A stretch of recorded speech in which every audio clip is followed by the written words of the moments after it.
Hello everybody and welcome back to Kerbal Space Program, where we've got quite some time before we can really work on our solar mining outpost. But what I realized basically immediately after ending the last one is we also need a mining outpost around Eve for our starting point.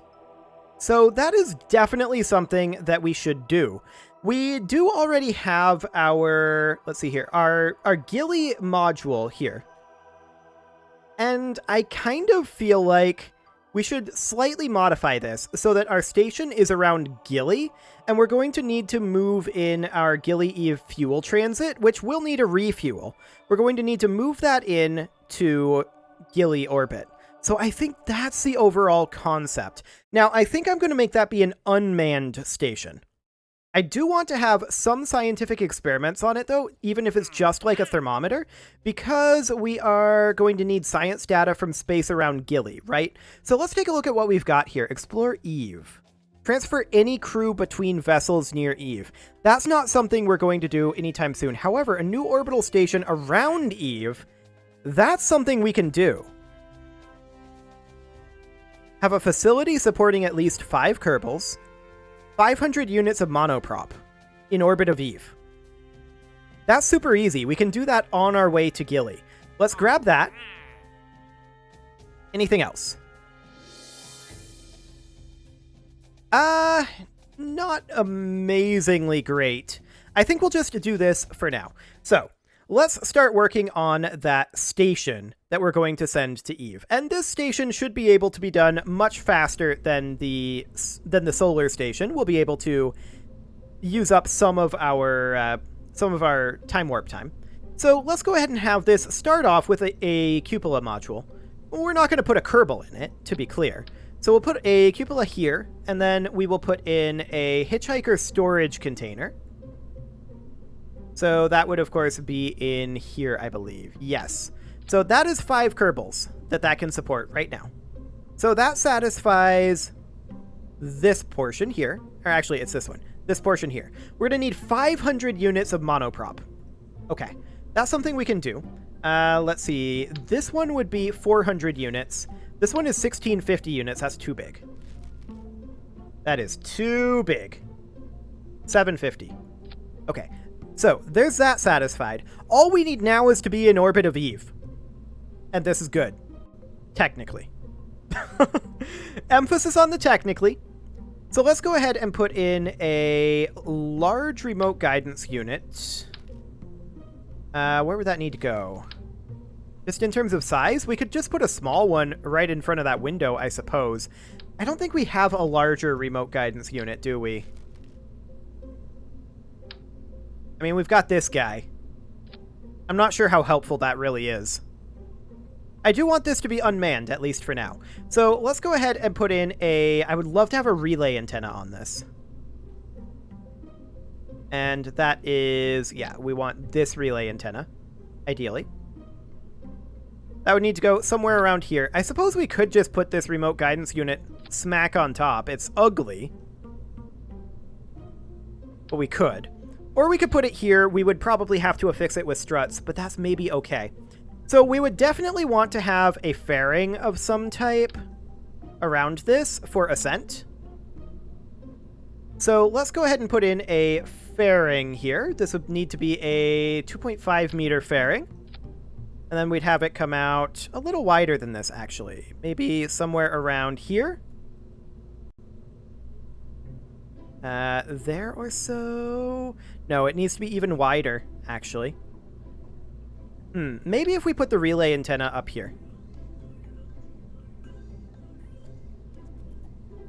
This would definitely be more economical of a fairing. Like that. Yeah, that'll do. And then we would want to have a scientific experiment on here, for sure. We're just going to slap on a thermometer. A single thermometer. That's it. So a thermometer goes on. We're going to need some power flow. I think that a pair of Gigantors would definitely do the trick. Something like that. Is that sticking out of the fairing? Yes, that is, a little bit. I think I'm actually going to place the Gigantors, like, here. It's kind of an awkward angle, but it should work. Might look better if it was quad, but I don't want to spend the money on that. So this is basically the station, right?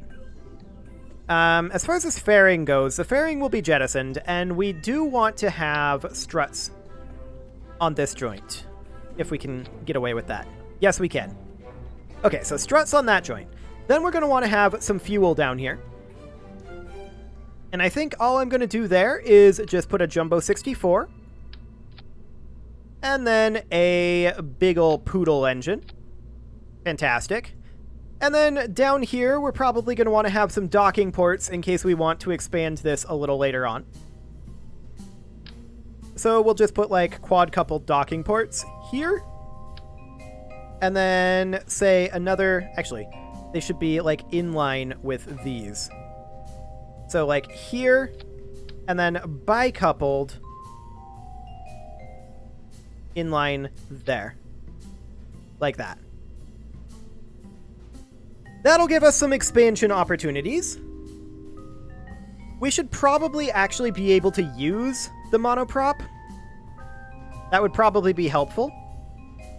So let's just put in some RCS thruster blocks. I'm going to put in 8 of those.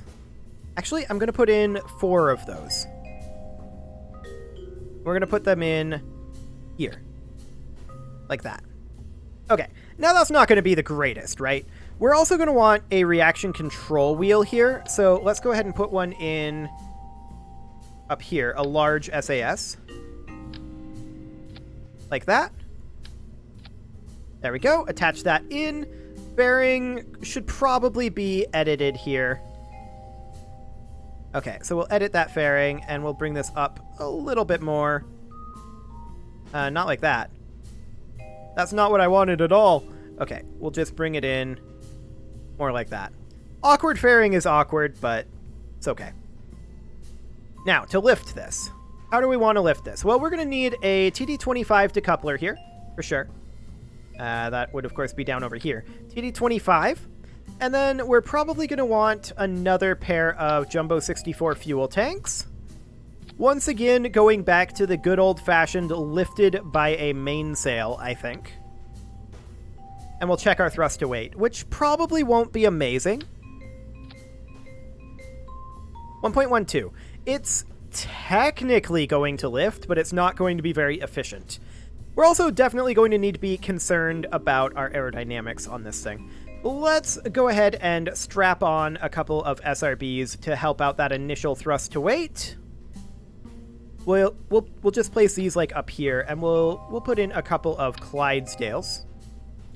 Now that should handle the thrust to weight situation. Oh yeah, that's actually plenty. So we would do something kind of like that, in fact. And then we would need to move these guys right on down, like so, and move this as up as we can. Like so. Move this up a little bit more to around there.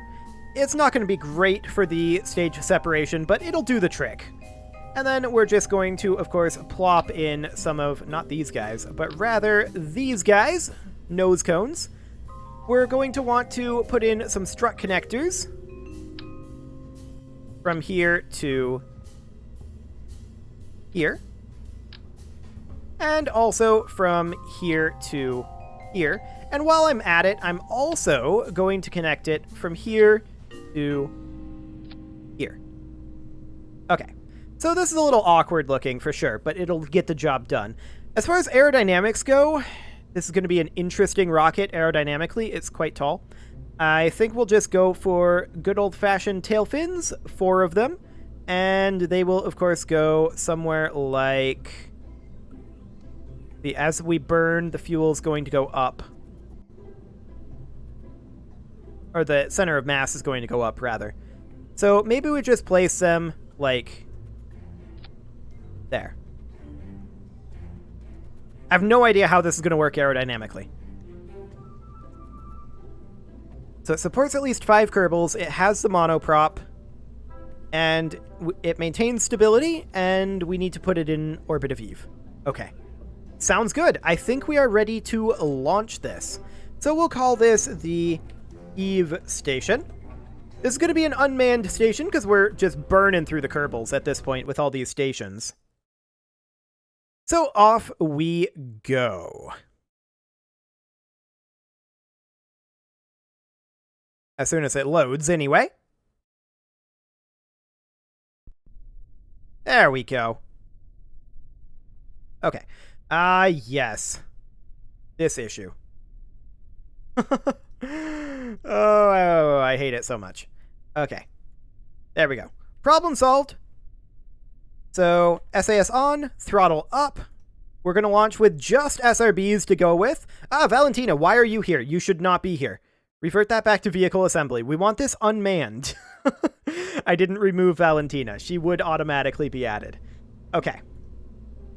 Otherwise, let's launch this again. We're going to have to fix the solar panels again. I keep hoping that ReStock will get updated to fix that.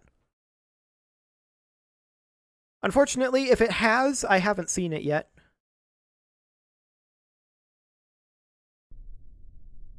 But let's get on out here. And we'll fix our solar panels. I think it's just a visual bug. I don't think that they would actually burn off on ascent. But let's go ahead and throttle up. SAS on and off we go. We have power. We have docking ports. We have everything that we need for the contract. We should have sufficient Delta V to get there. Yep, all looks good. Excellent. So we're lifting off with just our SRBs here. You can see here our Delta V is going up as we're burning off with the SRBs. So that's wonderful. And we're going to start heading on over eastward. Fantastic. We've got about 60 seconds of burn left in the SRBs, and we don't want to get too much eastward velocity here. Now note that we don't have a KER on here. It's fine. We don't need one. I'm going to hop over into maneuver node here so that we can see our apoapsis from this screen. And we're starting to get some pretty good momentum going. Even just with the SRBs, you can see that the SRBs are pushing us quite high up in thrust-to-weight ratio, and this is why I decided to lift with just them initially, and then we'll fire the liquid engine once the SRBs detach. These SRBs are a bit overkill. So that's fine. Our apoapsis is well on its way up. And in fact, we can be pushing straight past the prograde marker at this point, and pushing for that horizon. And that's exactly what we're going to do. We are really moving right now. Separation. Okay. And let's head for that horizon. Apoapsis is already basically 100 kilometers, so we're just going to burn at the horizon for the moment. And actually, I'm going to stop burning here. We're going to wait until we get out of the Atmo. And let's see what this apoapsis burn would end up looking like. That's a little much.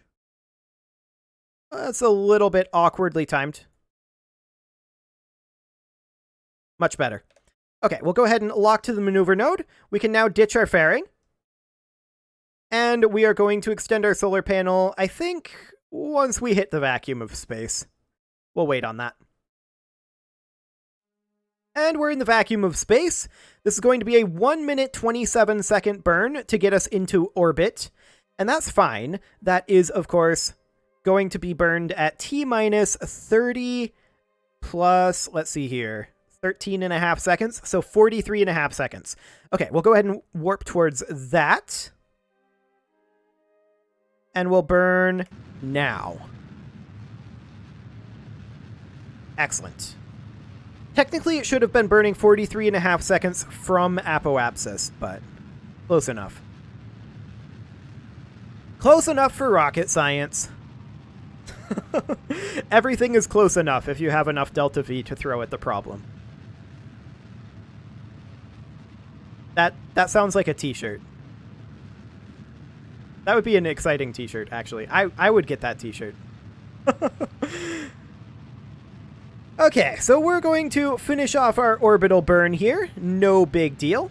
We're already up to 1.56 thrust-to-weight ratio, and we're going to have plenty of delta V left in our first stage here.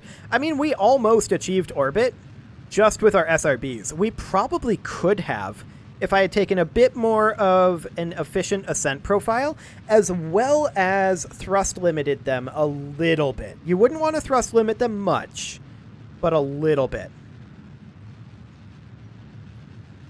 So we've got about another 400 meters per second left in this burn. Feels weird to be going back to Eve already. I kind of don't want to. We spent a lot of time there, but this is just going to be a quick mission. Not a big deal. We're entering orbit now. Fantastic. Let's go ahead and check where the moon is. We're going to want a gravity assist on the way out. So right around the periapsis here is, I think, when we're going to want to attempt to burn this a little later, looks like. Yeah, around here is when we'd want to do it. Maybe slightly later than this. Beautiful. This'll do. We'll go ahead and align for that burn. We'll physics warp our way over because we've just got this reaction wheel. It's doing a surprisingly good job. And this is going to burn out our ascent stage in total, and we're going to start burning our maneuvering stage a little bit. But that's okay. We don't need any specific amount of fuel in that. Let's go ahead and warp towards this. This is going to be T-minus 34 seconds that we're going to burn this at. And that'll be absolutely fine. So we're going to continue warping forward here towards T-minus 34. And let's get positioned. And burn. Fantastic.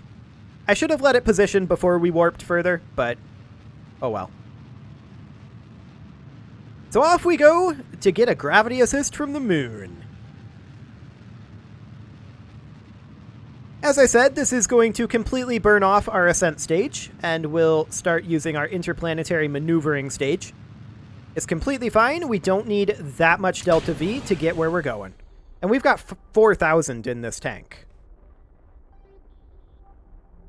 We shouldn't have a problem with that.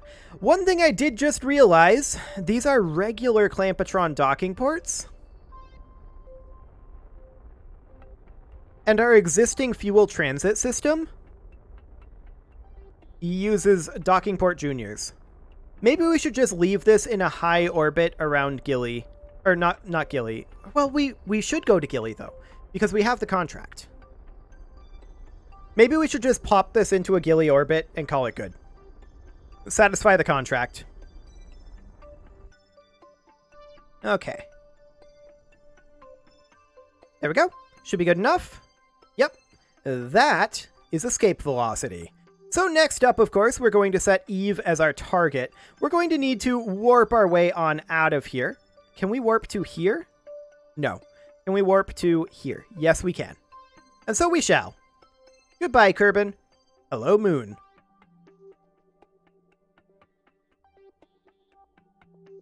So we're going to continue warping through our gravity assist of the moon here. Should be no problem.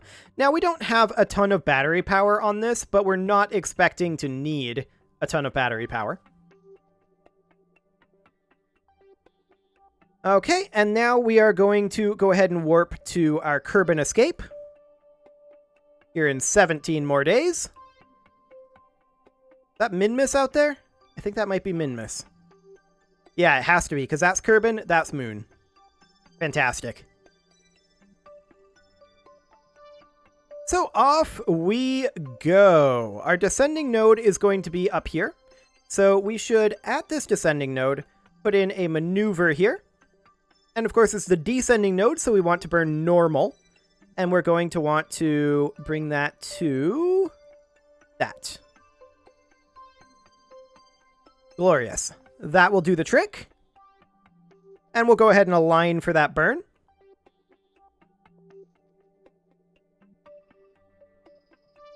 There we go. And we'll warp to that. Very conveniently located descending node. Pretty happy about that one. And this is going to be 338 more meters per second to be burned here. And that's completely fine. Another 8 days to warp before the burn. Make that 5. We're not warping at the maximum speed. We're warping at a slightly awkward speed. That's okay.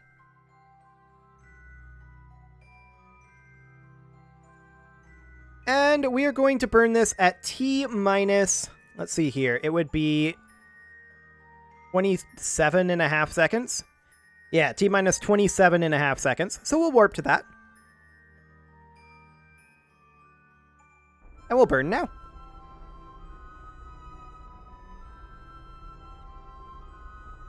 Fantastic.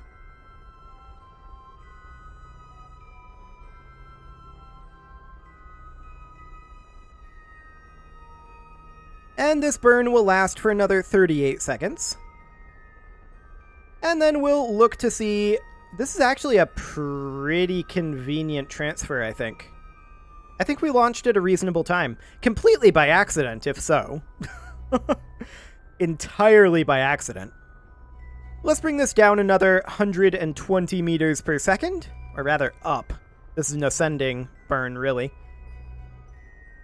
70 more meters per second here. And 30.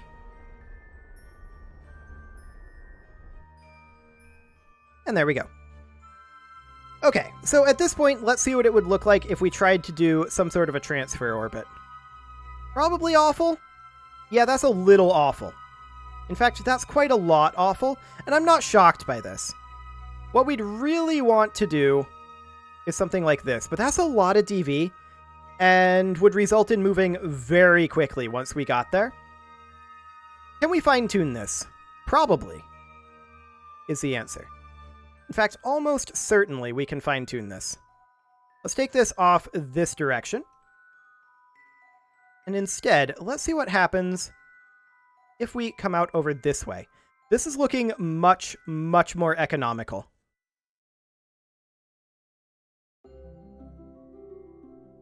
So we're going to want to wait in orbit. Okay, that's fine. We have an orbit that we need to wait anyway. And yeah, that's definitely more economical. So that would mean that we want to do this burn somewhere around here. Okay, as far as actually achieving a Gilly orbit goes, we're going to want to have this be a fairly minimal burn. Which means that we're going to want to have this be out here, something like this. We want plenty of time for a braking maneuver, but that should do the trick. Now, we're going to be coming in retrograde to Gilly here. Maybe we want to burn the extra fuel and come in prograde. Like this. I think this is a good idea. We should definitely come in prograde to Gilly. And that's not that much more fuel. So let's go ahead and do that. We'll align to that. And then this is, of course, going to be quite a time warp. I'm not going to make you sit through this entire time warp. Instead, I'm going to put a cut in here. And next episode, we will commit to that burn. You can leave your offerings to the engagement gods in the form of likes, comments, subscribes, and bell ringings. And I will see you all next time.